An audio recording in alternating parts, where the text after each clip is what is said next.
Hey, good morning, ladies and gentlemen. How you doing today? Hope you're good, hope you are well. I'm Steve Woody, it's the Undisputed Noobs, and today we've got a special guest. We're going to be having a chat today with the one, the only, Matthew from Big Time. Ladies and gentlemen, we've been talking about it a lot. We're getting ready to launch the guild into this new game. Are you ready? Come on, let's go!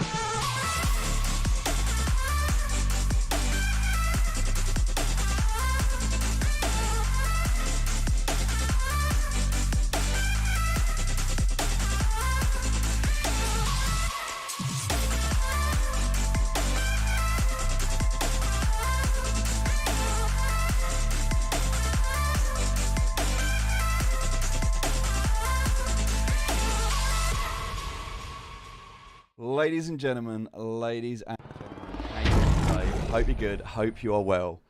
What a day, it's an incredible day so far. We've had already 2 meetings, 2 interviews, we've just done an AMA, we've been playing 3 different games, we're just jumping into the 4th one. It is non-stop. I love this life, it's incredible. And what I love about it is not just the fact that we get to play games, but that we get to connect to some incredible people with incredible projects. And so we're going to do that today. What we're going to do right now is, before we do anything else, is we're going to introduce you to somebody who I've been talking to recently, because they reached out to me and said, hey, we've got a game, we like your community, we think we should connect. And what I really like is the fact that we've got the ability in this space to make these connections, to have this interoperability between different games and different things that we can do. And so what I'm going to do right now is I'm just going to flip over and say, how you doing?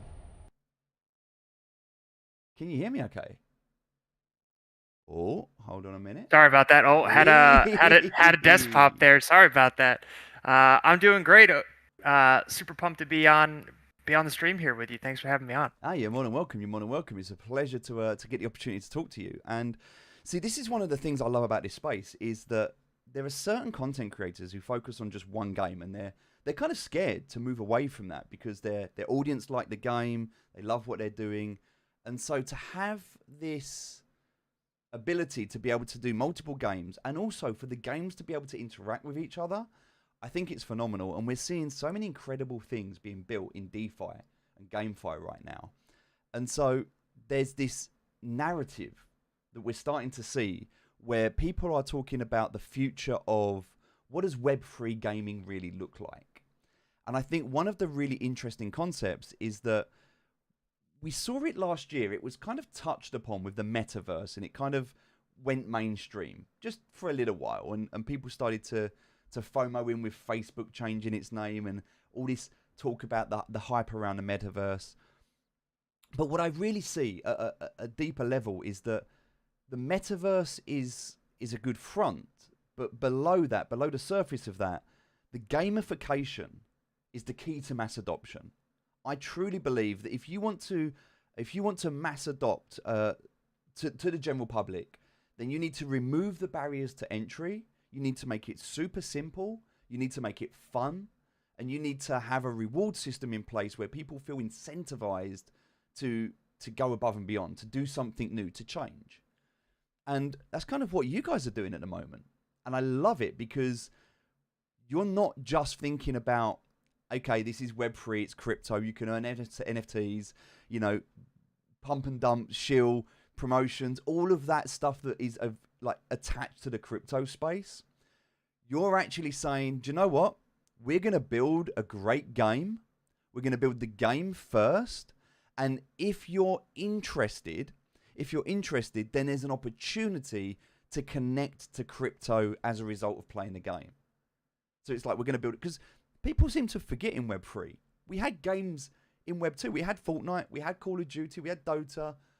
There was no earning mechanics in these games for most people. They were just games, and people played them for, a lot of time. Like, you would have people that would be playing these games for hours and hours, 6, 8, 12 hours a day.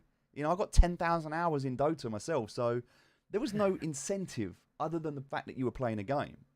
So to be able to have that incentive again in a game, but also have ownership, Talk me through this. What was the thought process behind building this model and this system? How did that come about? I think you did a great summary there about most of the key distinguishing features of game time of big time. I Shortly before I joined the project, I heard the metaverse described as the internet designed by gamers, and if there's kind of anybody who really brings that to life, I think it's big time right now.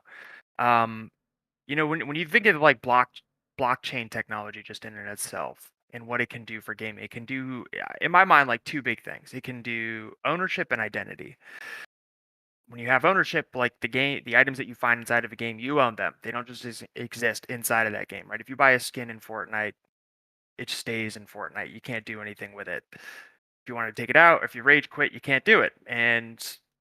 But when you have blockchain, you can do that. You can buy, you can sell, you can trade, you can move it off chain. That's the technology and some of the advantages that come along with blockchain. That's the ownership part. And then the identity part is saying your ability to customize and own your own data as opposed to some corporation or something like that owning all of your data, and that's your identity siloed in that business. Then what you can do with blockchain technology is take it, make it transportable. And that's the foundation we have at big time with not just the cosmetic skins, but your individualized spaces where you can kind of own it and customize it. And then the idea, the pie in the sky dream kind of with metaverse is that it's interoperable between multiple types of games and multiple types of settings. And I think we haven't publicly disclosed that in big time yet, but that's where I think everybody wants to go in the metaverse and with blockchain gaming. Yeah, absolutely. And I think this is there's so many games out there, right? There's some incredible games out there. There's Yeah. also some less than desirable games out there. There's I mean, we've seen everything from people shilling PowerPoint presentations to games that haven't made it, games that are gonna make it. I mean, there's some incredible AAA games out there. You've got some competition from Illuvium. There's Clementine's Nightmare, and I know they're different genres, but there's a lot of people building in this space. And so, what fascinates me about you guys is that you're one of the first to market, and there's a lot to be said for being first to market. And so, this week or last week, you launched your early access, and talk me through that. Like, we'll dive into the game and we'll talk about all of that stuff in a minute. But from your perspective, because obviously I see it from my perspective, and the community sees it from your perspective. How's this been as a launch into early access? Has it been what you expected? Has there been any surprises? How's it been in your end? Oh, that's a good question. So, in my mind, I think the launch was good. I think of everybody's kind of criticisms, the overall gameplay is generally low on the list. They're more like tweaks than anything else. People seem to be enjoying the game. There's some pretty commonly refrained requests like, "Oh, I wish I had a mini map. I wish the bosses were a little bit more difficult. I wish there were more places to explore." It's like, okay, yeah, all right, that makes sense, right? That's about where we're at. There are some bugs. Sometimes people will just apparate out of nowhere into a server, but generally the gameplay is good. And the fact that reception of the gameplay has been good, I think, is a good indicator kind of moving forward that people will like this and that they will continue to play it. And, that's essential to making sure big time kind of continues to exist. One of the places where I think, just being honest, we saw a lot of feedback was on how the marketplace worked for the NFTs and how to transition those things. Oh, that's the And, crypto community there, right for you. yeah, the NFT community was like all about it right up in our business. And anybody who kind of watched the open market within about 48 hours of launch noticed that visually it looked very different. We changed some things. We added things like item rarities, and then probably in about a week or so, we're going to add some other functionality to that marketplace. Honestly, based on the feedback we got from our community, they were like, "I want to see this, this, and this." And we heard that, and we were like, "Okay, we're going to move development assets over there to fix this right now, so that way people have a more enjoyable experience." And then that way, kind of like everybody keeps having a good time. And so we do engage a ton with our community on it. So overall, I'd give us, I don't know, probably like A minus, B plus, somewhere in there. I think Yeah. I was pretty happy with it. It was definitely good. Um, and just the continued interactions with the community have been essential, right? We put ourselves out there a ton. And it's been a good learning experience. I think it says a lot about a team There's Mhm. never really been a time before that I'm aware of where a community has had such unprecedented access to a team, where they can have that open dialogue and they can communicate and they can be heard. Because there's one thing saying something, and there's quite another thing being heard saying it, right? So normally you can submit tickets, you can request features, but for you to say, "Hey, look, people have been submitting requests, we've heard them, and we're taking action quickly on them," that is exciting because that means that you're willing to do this in an agile workflow, which I think Yeah. is imperative. Like we have to be able to move quickly in this space. Mhm. And yeah, the game's not for everyone. I mean, you do need a high performance PC, and yes, with early access, there's definitely performance issues which the team have already acknowledged that they're fixing this week with the first round of patches that are going out. And so the game is not available to everyone for that sense, but also the price tag. I mean, it was expensive. If you didn't get in at that very early mint, you're I mean, when I got in, it was almost 2 ETH for an early access pass. I mean, who Yeah. who determined the value of that? Like, was that done as it from a community or was that done from the team? Like, what drove the prices to that point? Was that intentional or was you That just was the like, wow? that was the community. I want to say don't quote me on this. Recording aside, I think the gold pass, I think we sold it for 500 to $800 somewhere in there.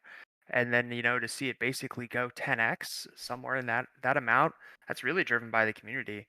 And and uh and even on the marketplace now, you can see a lot of that is driven externally by NFT enthusiasts, right? So all the in-game items that are on the marketplace are obviously coming from gold pass holders. But if you look at a lot of the space that's being sold, you can tell from the mint numbers that it's actually people who bought during our December sale who are buying and selling it right now. It's not the gold pass holders. The gold pass holders are generally holding on to their space that they acquire in the game, but people who aren't playing the game are the ones who are like, "Oh, well, this is what I see, this is what I don't see," and then correspondingly engaging on the marketplace. So it's been interesting to have to balance those requirements between gamers and blockchain enthusiasts because they're not always looking for the exact same thing. Yeah, absolutely. And I mean, I look at it from both perspectives. So I look at it from the what's the investment opportunity, and also what's the gameplay opportunity, right? Because I'm a gamer Yeah. at heart. I mean, that's how I started, and Mhm. there's a lot of great games out there. But to have a game where the gameplay is first and foremost, and then the ROI is a secondary thing, and not even ROI really. I mean, looking at it from a perspective of ownership, there's people that will say, oh, I spent $6,000. I need to make that $6,000 back. Well, you didn't have to spend $6,000. You could have waited. I mean, it will be a Yeah, free to play game, right? So exactly. people that don't want to FOMO in, they can still play. But I Yeah. think people get like blindsided by this earning potential, and they see these bored apes, they see these crypto kitties, they see these all of these different like PFPs and projects that are going on and things 10x in and 100x in. Oh, I need to get in. And often what happens is like with what we've seen with big time, it's the people that got in at the $500. They're the ones that will make the profit, not the people that buy it at 6,000. See, one of the Mm. things that I need to let the community know is that the gold pass, it's got like a 4 week shelf life of exclusivity, and then the silver pass kicks in, and the gold pass is still active, but it effectively becomes like a silver pass. And Mhm. then you're going to get the silver pass rewards, and then you're going to get I believe, is it Jade and then Ruby? Yep. Yeah. So you're going to Correct. get these Yeah. these 4 levels of early access over 12 weeks. So with that being said, the value of the gold pass should go down the closer it gets to the silver pass. So you've got to be careful. It's not You don't buy a gold pass for an investment opportunity. And I found that fascinating because at the moment, I think only about 50% of the passes have been reclaimed. If I'm right I mean, I don't know the exact numbers, but that means there's some people either not aware or holding on to. And I mean, yeah, crazy, but each to their own, right? Yeah, yeah, it was a weird move on our part. It is about half. I can't remember the exact number off the top of my head, and obviously it's going up a little bit each day. But it was like, wow, if you really want to play the game, you should be in there right now. Yeah. And then some people are taking those NFTs and already putting them on the marketplace. Yes, I mean, I've had some. We did a stream the other day. It was very, very interesting. Just using some Mm. basic economics and moving the floor, and with such low liquidity at the moment. Because here's the other thing: there's only 1,000 passes, right? There's only 1,000 players, and Mhm. only half of them are in, which means there's 500 people at the moment playing this game in early access. And Mhm. so what that's done is, and it's been fascinating for me because the people that are playing the game are the people that were either really early, which means they're either lucky or they know something. They're either smart people because they got in early, or they're just lucky. Either or, they're good people to know. Or they've got some money because they've been willing to throw 2 ETH into a project. So across the board, they're good people to know. So you've got access to this almost like gated community, in essence, through these private Discord servers that you've set up, and having this ability to connect to these people. I've made some great friendships in the last few days, talking to people whilst playing a game. Just chilling on stream, having a chat, talking about all these different things, learning, and also imparting sort of wisdom and knowledge at the same time. It's been interesting, and so I love the community aspect that's building.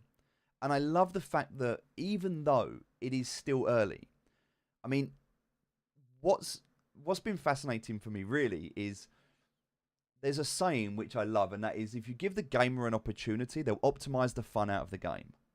Because that's what people do. They love to optimize. They like to look for the path of least resistance. And what we've seen at the moment is a lot of opinions, a lot of people talking about what they believe to be true.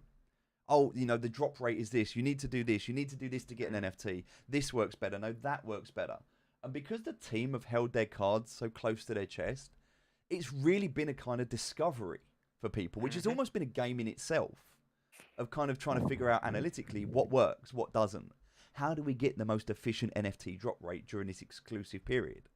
Mhm. And how have you found that from your perspective? Because I can talk about it from mine, but from a company, what like witnessing this data that you're now getting an influx of all of this new data as a company. How does that look for you guys, and what can you share? Like, what have you learned from what you've seen so far? I think there's a couple things that kind of jump out to me as you said that. One was you're like, we haven't like showed all of our cards. Well, part of it is we tend to underpromise and overdeliver, just as a general concept.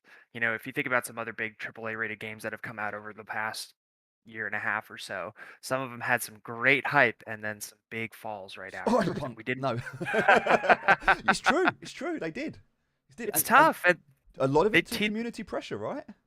yeah, and you build something that people don't like, and if and like kind of almost doing the reverse of that. If you think about the way we did our early access launch, you had to listen to the last 5 minutes of an AMA that we did with somebody, and we didn't even tell the host we were going to do it. Just somebody happened to ask like, "Hey, do you have any news?" And I was like, "You know what? We do got some news.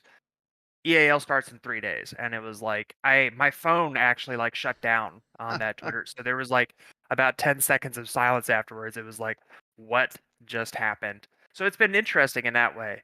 In terms of the feedback we're getting from the community, like, you know, we expected that. And that's how like games launch is that, and that's why you onboard people progressively. And that's why you have these EAL periods. Not just for the exclusivity part with the higher NFT drop rate, but it allows us to onboard things, then fix things and patch things in a progressive manner. Right? If we had 1 million users right off the bat, there would have been a lot of bugs. There would have been a lot of problems, and a lot of people would have been pretty ticked off. So it allows us to onboard things, fix them, so that way by the time we get to global launch, people kind of like trust big time. They're like, hey, these guys tend to like, if they're saying it's good, then I think it's good. And I think we have maintained that so far right now.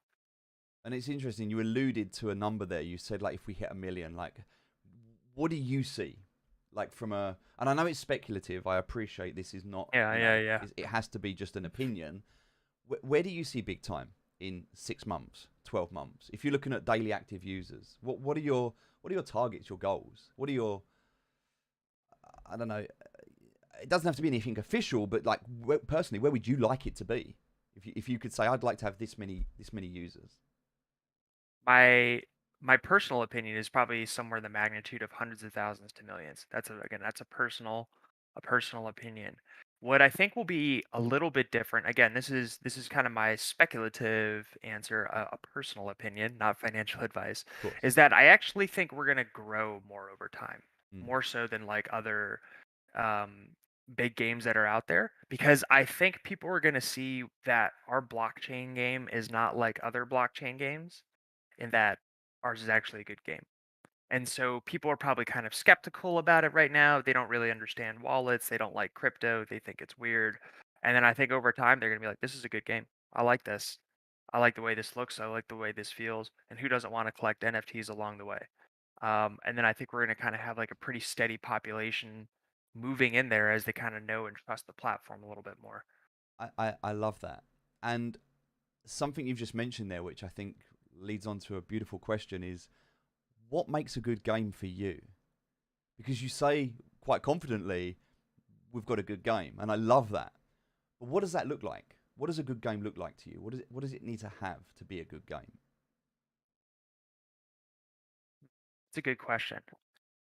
Personally, my instinctual answer is it needs to be fun and immersive. And I think those two things make iconic memories for people.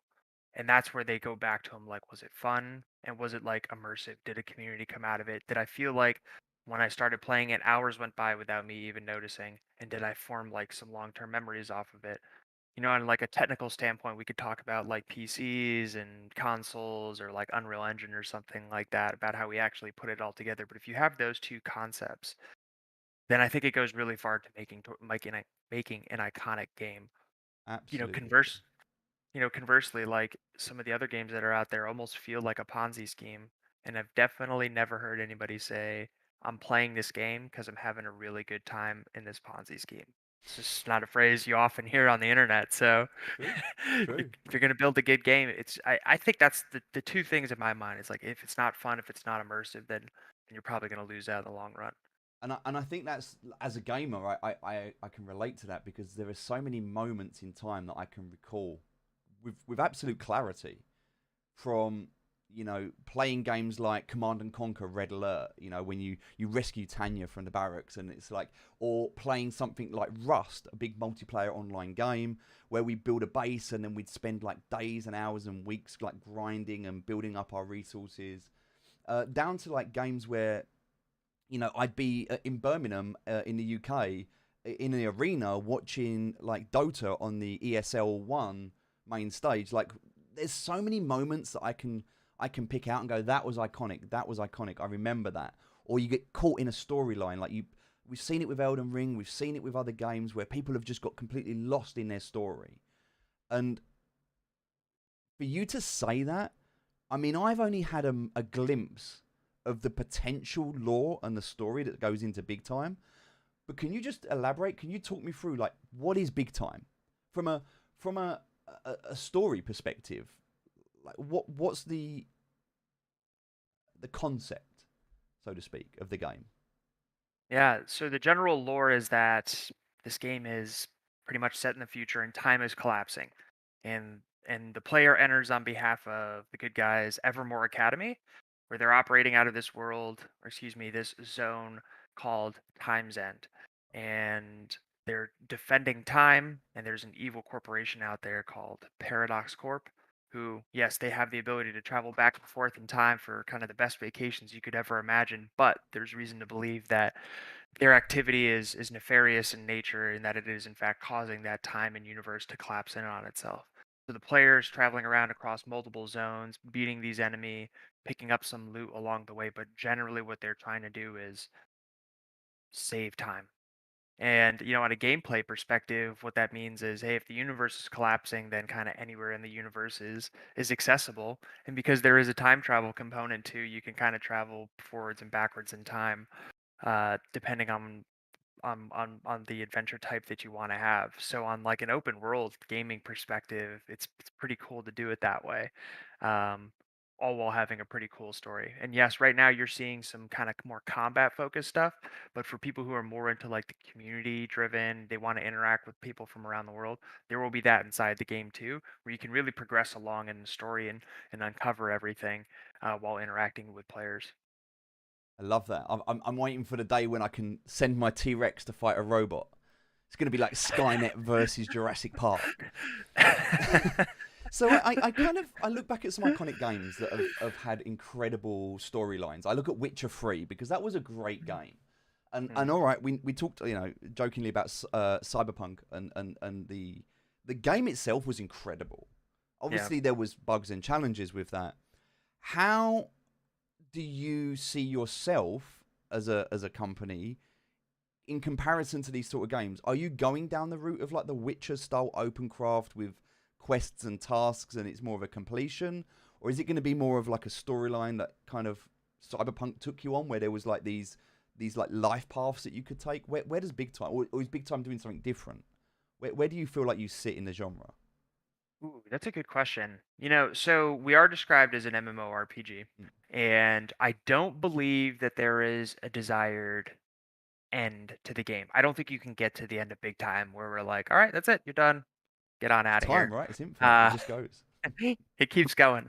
I think it's just, I think there's just, we're going to keep adding more zones with those, you know, procedurally generated adventure areas, and and you can kind of keep moving along the story. We can keep adding to the storyline too, but um, but I mean, I'm trying to think. We're probably closest to World of Warcraft in that regard, where it's like you can't really get to the end of like World of Warcraft. You can kind of keep playing it, and even with like the way the pocket watches work, you're kind of incentivized to keep going in and replaying things. You know, going through some of the areas you may have seen before, but now may look a little bit different, and then interact with new parts of the game in the community. Well, this is something I've experienced because at the moment, obviously, it's early access. So there's a lot of stuff that's going to change over time. And we're not getting the full picture at the moment. We're just getting that core game loop.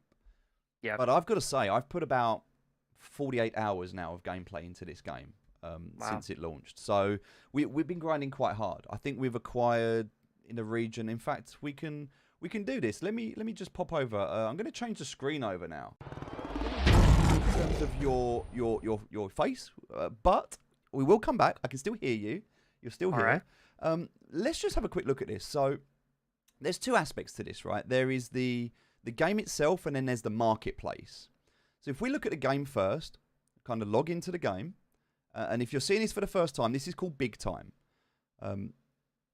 We're going to log in at the moment, and the first thing I notice when I log into the game is, and by the way, you don't need any crypto to get started in this game, apart from, well, for the early access, you need a pass. But in terms of getting the free-to-play access, all you'll need to do is create an account. And once you've got your account, you'll create your server. So you'll choose whichever server you want to log into. And then there are some settings that I can go into, but we're just going to go into the play mode for now. So I'm just going to jump into the game. And of course, this is for the gold VIP access. So we get the game. It takes a few seconds just to load up. And I have to say, for an early release, for an early access game, there's not that many bugs. There's not really that much that I've seen that kind of stands out as game breaking. What about you, Matt? What have you seen from your end? Have you had anything where there's been like a bombardment of support in a certain area, or has it been quite smooth in terms of the launch? In terms of the actual gameplay, there hasn't been like some massive changes.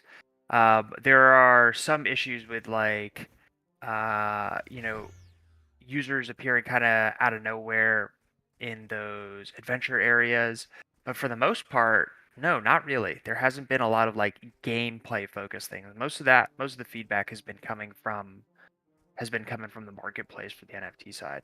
Right, and that's interesting because this is where, I mean, first of all, I mean, it looks incredible for an early access game. I mean, it's very well polished, and from a Mm. mechanics perspective, which I appreciate, viewers, I know in the chat, and I can see the chat. I will interact with you shortly.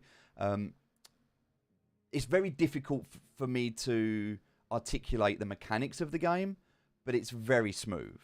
It's very smooth. The menu system definitely needs some tweaking on the UI, Yeah. and they know that, like the shops and things. It needs some work, but again, early access, right?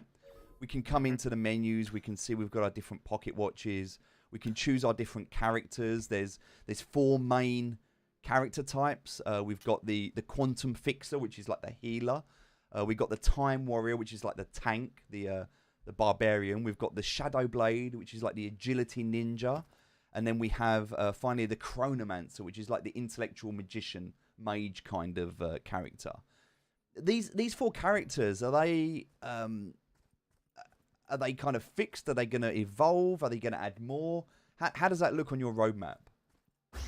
Right now, I don't think we have any extra plans to release new characters, but one of the ways that, I mean, there's a bunch of ways you can customize them. So, for example, your weapons are not character specific. So, if you're really married to like that staff from the time where